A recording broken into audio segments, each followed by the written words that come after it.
Welcome to the Republic of the Rio Grande, Episode 17, Y todo para qué? Because you can't do a podcast about Zapata, Texas, without an allusion to an Intocable song. I'm Brandon Seale.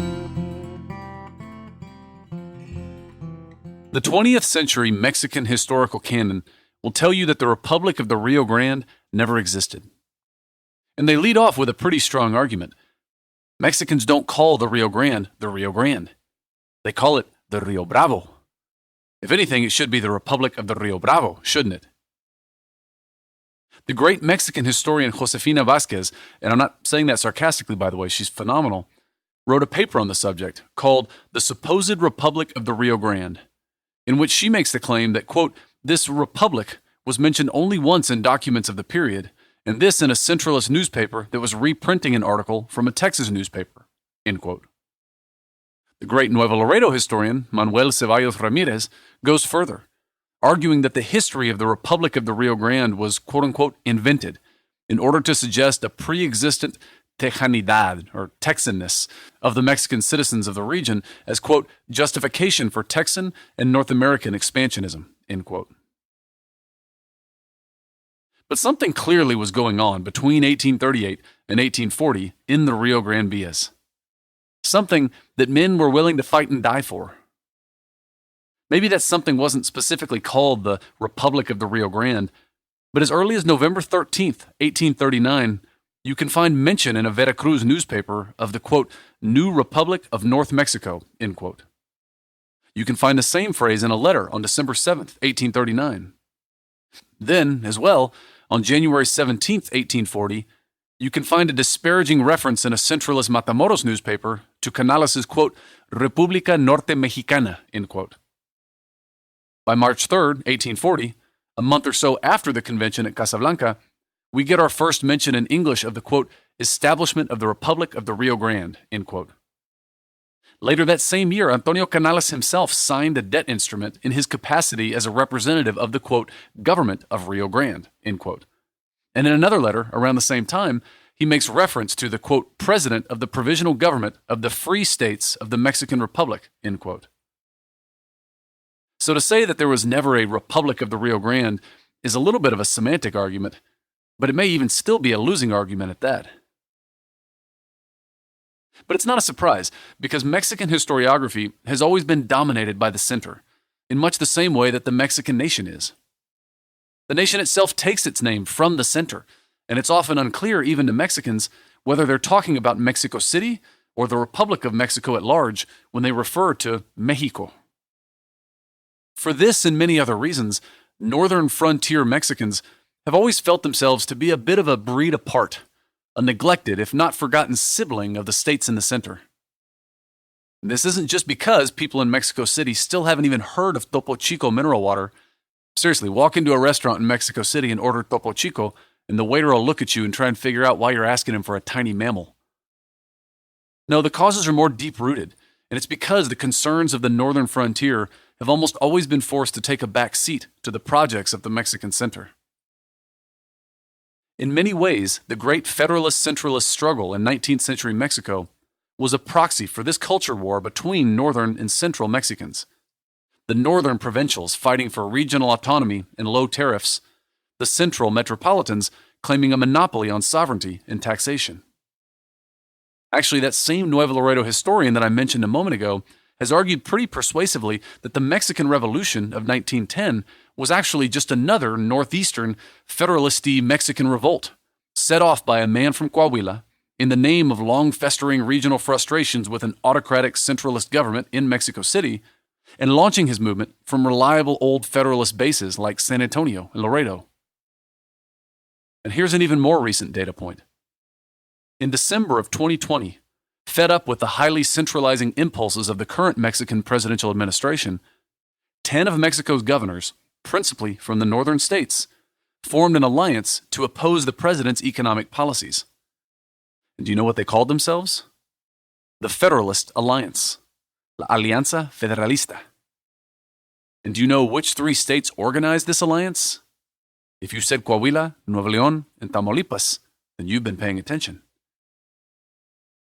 This fight for autonomy by the northeastern states of the Mexican Republic is in some ways as old as the Mexican Republic itself, which is why I'm inclined to disagree when Mexican historians dismiss the supposed Republic of the Rio Grande as something quote-unquote invented.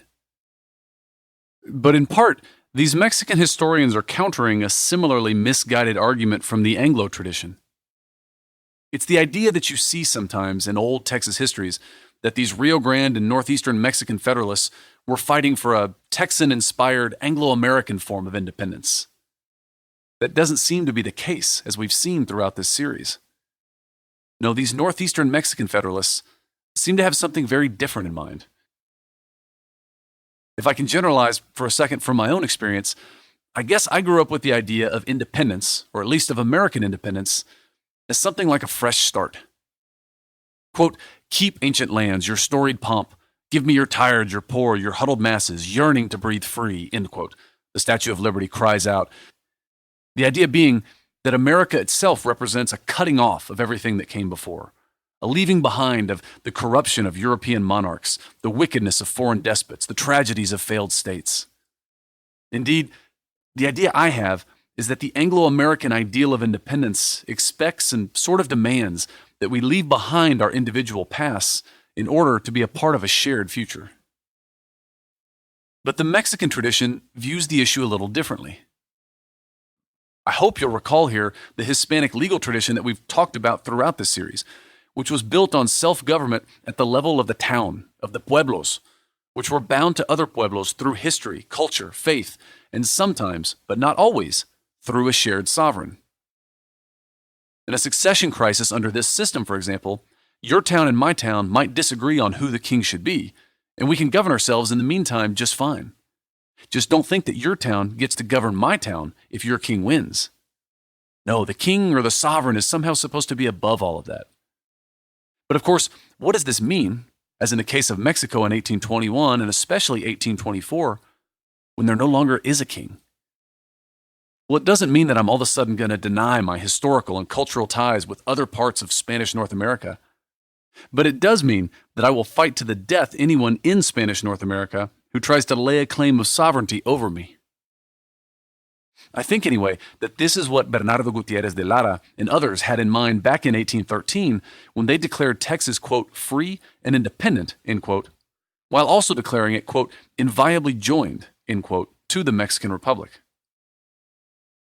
In Gutierrez de Lara's mind, there's no inconsistency with these two ideas. Texas was, and forever would be, politically free and independent of any monarch or autocrat trying to exercise a claim over her. But that didn't mean she was going to suddenly be disconnected from the rest of Spanish North America, with which it shared centuries of history and culture. Gutierrez de Lara's enterprise died on the vine, of course, so in his case it's more of an academic exercise. But for me, all of this really places the Texas Revolution of 1835-36 in a new and slightly tragic light, at least with respect to the Tejano participants in that revolt, who, recall, outnumbered Anglos as a percentage of their population in participating in the Texas Revolution of 1835-36. Do you recall the scene that I opened this season with in the trailer? It's the first day of the siege of the Alamo. Juan Seguin's helping Jim Bowie compose a letter to Santa Anna. Seguin signs off the letter with the customary Dios y Federación, God and Federation, a declaration of his commitment to the Mexican Federalist Constitution of 1824. Then Bowie scratches out the word Federación and writes instead Texas, God and Texas. As I mentioned in the trailer to this season, I had always previously understood this moment to be the great moment where Bowie, Seguin, and the others realized that they were actually fighting for an independent Texas. With the benefit of hindsight anyway, that's what it seemed like. But also with the benefit of hindsight and the benefit of everything we've studied this season, you've got to wonder if maybe Jim Bowie and Juan Seguin had very different things in mind when they spoke of independence. In fact, there's no greater exemplar of this ambiguity as to what independence meant in Texas in 1835-36 than the trajectory of José María Carvajal, the fiery little San Antonian who we've followed as a supporting character throughout this season.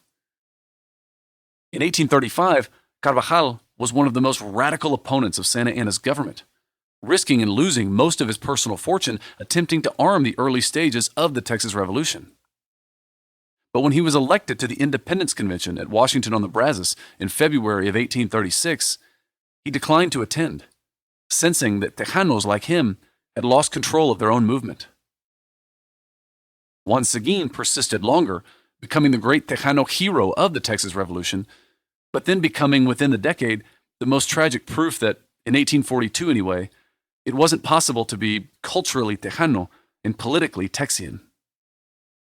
That same year, 1842, would find José Antonio Navarro at the start of a 3-year stay in a Mexican prison for his support of the Republic of Texas. And in 1845, Texas's vote to annex itself to the United States was the last straw for Francisco Antonio Ruiz, son of the great Tejano patriot José Francisco Ruiz. Francisco Antonio considered annexation such a betrayal of the dream of Texan independence that he and his father had fought for 3 decades that he preferred to go off and live with the Comanches than live under the rule of some new authority located even further away culturally than Mexico City or Austin ever had been. I still think that most public discussion around the Texas Revolution of 1835 and 36 today are mostly rehashings of centuries-old Anglo-American historical arguments overlain onto a single geographic segment of the state, at the expense of the viewpoints of the men and women who'd been living in Texas for much longer and who I think might more rightly make an argument as to having precipitated the events of 1835-36. I'm referring, of course, to Tejanos. But when we shift the focus to Tejanos, we also have to acknowledge that those same Tejanos were eventually as disappointed by the results of the Texas Revolution as they had been with the results of the War of Mexican Independence. And this story of the Republic of the Rio Grande, I think, helps us understand why. What I've come to believe that Tejanos wanted in 1813, in 1836, and in the Rio Grande in 1840 was autonomy within their tradition, not independence from tradition. 1821 had given them tradition without autonomy. 1836, by contrast, had given them independence without tradition. When actually what they had wanted all along was their freedom and their history, not just one or the other. And actually, Lorenzo de Zavala, the first vice president of Texas, told us as much in the first season of this podcast when he articulated his vision for Texas as, quote, a combined regimen of the American system and the Spanish customs and traditions, end quote. Autonomy, again, within a tradition, not independence from all tradition. Which, as I say it out loud, might be the most Texan idea that we've touched upon yet in this series, as I think it captures Texans' continuing and dual obsession with their freedom on the one hand and their history or their tradition on the other. Or at least I think it captures it far better than the American fascination with fresh starts and generational reimaginings of the past. In 1858, 18 years after Antonio Zapata's execution, a new county was formed in Texas along the Rio Grande. It was organized largely due to the efforts of an English stock trader and merchant named Henry Redmond, who had been trading in the region since the time when Antonio Zapata reigned supreme. Redmond had actually married a girl from Guerrero across the river, Zapata's hometown, which means that he certainly knew the legend of Zapata, if not the man himself. When Redmond organized the county, where Antonio Zapata had once owned almost 20,000 acres, there was no doubt in his mind as to who he should name it after.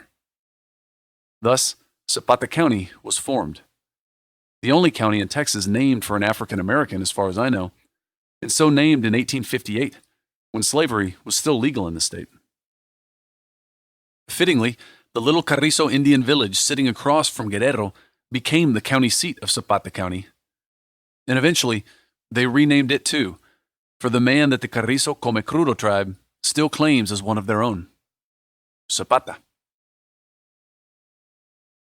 Just as Guerrero, Tamaulipas, had always been a hotbed of Mexican revolutionary fervor, Zapata County, Texas, has always been a supremely uncategorizable place. During the U.S. Civil War, it leaned decidedly Unionist against the Confederate state government. From 1896 to 1910, it was a conspicuously Republican county in a single-party Democratic state. Actually, during that time, one of the local political bosses was none other than the son of José Bernardo Gutiérrez de Lara, And the county judge at that same time was, incidentally, the son of José Antonio Navarro. It was like a last holdout for all of these Mexican federalists.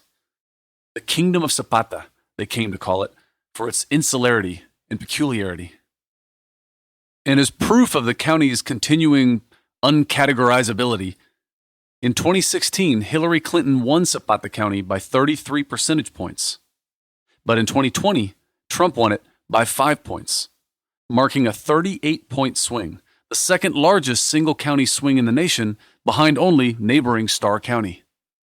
Go figure. Political systems abhor the uncategorizable, however.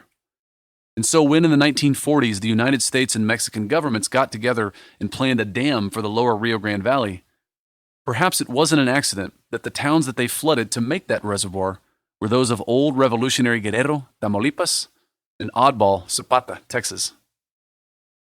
In an incredibly odd coincidence, some of the construction crews building Falcon Dam, as it came to be called, were actually Lipan Apaches, recruited from a reservation in New Mexico, descendants of the men and women who had alternately traded with and menaced the Rio Grande Villas for so long. In 1953, impoundment behind the dam began. Old Guerrero and Old Zapata disappeared under the waters of Lake Falcon.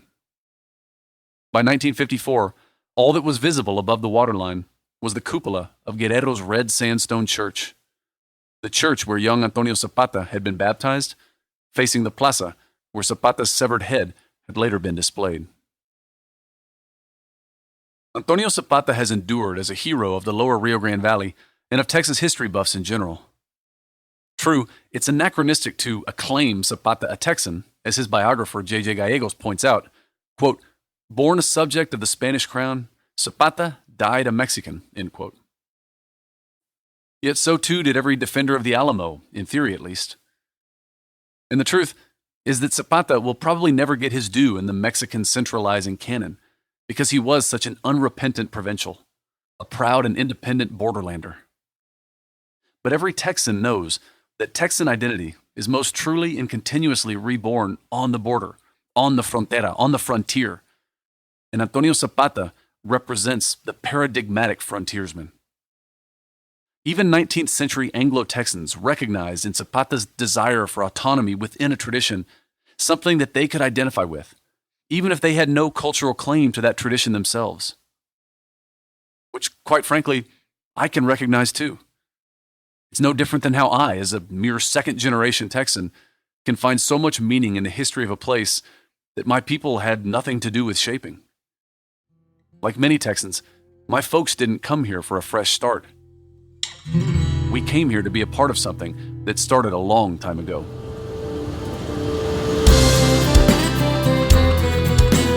Well, that concludes our 4th season on the Republic of the Rio Grande.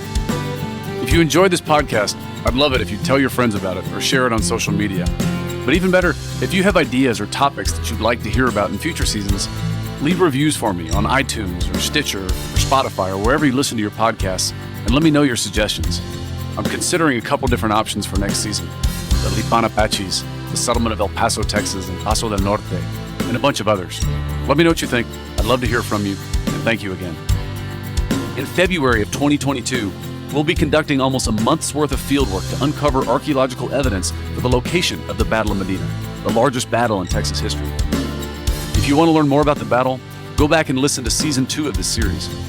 If you want to learn more about our search and our partnership with the 501c3 American Veterans Archaeological Recovery Project, go to www.brandonseale.com. Editing for this episode was provided by Susana Canseco. The portrait of Antonio Zapata that serves as the cover art for this season was created by artist Matt Tumlinson. Check him out at Matt_Tumlinson on Instagram. Sound engineering for this episode was performed by Stephen Bennett, who also arranged and performed the theme music. The theme music was actually written, however, by Mercurio Martinez, a Zapata County rancher, county treasurer, school principal, and descendant of one of Escandon's founding families. Martinez was the co-author of the first history of Zapata County, which he titled The Kingdom of Zapata, and in his spare time, he penned corridos. Well, I found one of his corridos in his collected papers at Texas A&M's Cushing Library, And in that corrido, Martinez had written a melody that he had intended for his Corrido de la Presa, the story of the construction of Lake Falcon and of his role in preserving what he could of the communities later lost to the lake. I love that we've been able to bring back to life this melody here, and I thank Stephen for it. You can check out Stephen's work at Noso Media, that's N-O-S-O Media.com. I want to call out here for recognition the work of Juan José Gallegos. A retired NASA engineer, Gallegos went back to get a master's in history from the University of Houston and produced an incredible thesis dedicated to the life of Antonio Zapata, which in part inspired this season. Thanks as well to Professor Stan Green at Texas A&M University in Laredo. Professor Green actually has a book coming out soon about these events and others, currently titled Las Villas del Norte, a history from 1748 to 1821. Definitely don't miss the Museum of the Republic of the Rio Grande in downtown Laredo if you're ever there. They have brand new exhibits that they've just opened telling more of the story that we're recounting here. And if you're interested in the history or genealogy of the Villas del Norte, check out Moisés de la Garza's website, lasvillasdelnorte.com. Thanks additionally to Cesar Hinojosa, my touring buddy for these old towns in Mexico, a descendant himself of some of the first founders of the Lower Rio Grande. And thank you to Javier Cervantes with the Tatpilan Coahuiltecan Nation and Juan Mancias with the Carrizo Come Crudo Nation for their guidance too. For more information generally, check out our website at www.brandonseale.com.